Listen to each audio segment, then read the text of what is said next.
शांति दूत कभी बेरोजगारी का रोना नहीं रोते हैं, आपने देखा होगा। और ये लोग आत्महत्या जैसा कृत्य भी ना के बराबर करते हैं। कभी शायद सुनने में मिल जाए तो ये हमारा बड़ा सौभाग्य और नसीब है।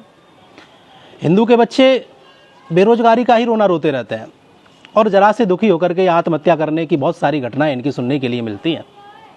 आज वीडियो को काटिएगा नहीं, आगे स्किप मत करिएगा, इसे ज़रूर सुनिएगा। और मैं कुछ ऐसे तथ्य रख रहा हूँ कि आज आपकी आंखें खोलने वाला काम कर रहा हूँ। मैं इस वीडियो के माध्यम से बताना चाहता हूँ कि शांति दूतों ने हमारे किन किन कामों पर कब्जा कर लिया, उसका मुख्य कारण क्या है। तो मैं अपने भाव से इस बात को रख रहा हूँ।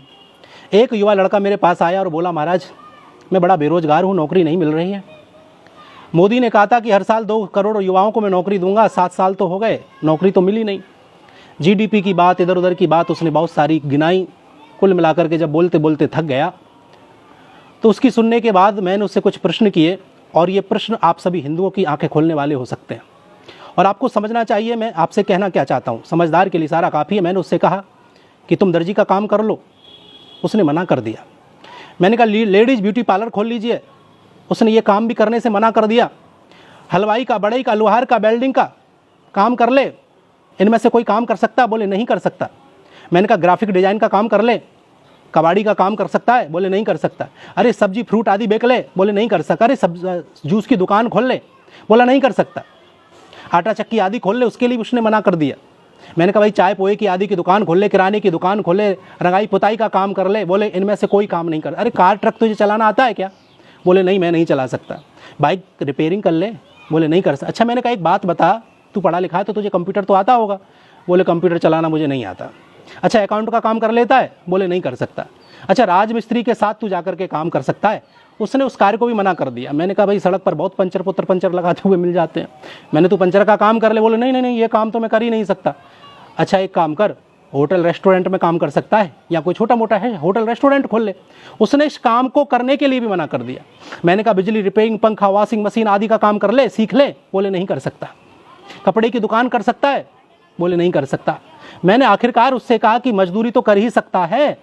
बोले अरे महाराज मजदूरी करने के लिए थोड़े पढ़े लिखे हैं इतने हम। तो मैंने तो कर क्या सकता है? बोला मैं पढ़ा लिखा हूँ, बीए पास हूँ, ये सब काम मेरे बस के लिए नहीं है, मेरे बस में नहीं है, और ना मैंने इन कामों के लिए पढ़ाई लिखाई की है। मुझे क्लर्क की नौकरी चाहिए वरना मेरी शादी नहीं होगी। बोला मोदी ने हम जैसे युवाओं को बेरोजगार बना दिया। आज के युवा में कहना चाहता हूं कि मेहनत करने के बजाय सरकार को गाली देना बेहतर विकल्प समझते हैं। काम तो चारों तरफ बिखरे पड़े हुए हैं, लेकिन काम चोर भी तो चारों तरफ हैं। काम चारों तरफ बिखरे पड़े हैं, शांति दूत इन कामों को झपट रहे हैं। मैं क्या कहना चाहता हूं, मेरे इन बातों से आप सब समझ रहे होंगे। इन शांति दूतों ने इन सब जगह कब्जा कर लिया। कारण क्या है? क्योंकि हम केवल 1-2 पैसे की नौकरी के लिए इंतजार करते रहते, बैठे रहते हैं। तो काम चारों तरफ बिखरे पड़े हैं, शांति दूत इन कामों को झपट रहे हैं। तुम तो सरकारी नौकरी के इंतजार में बैठे रहो बस। मैं आपसे प्रार्थना करता हूं मेरे भाई बहन, अपने बच्चों को शिक्षित के साथ साथ हुनरमंद भी बनाइए।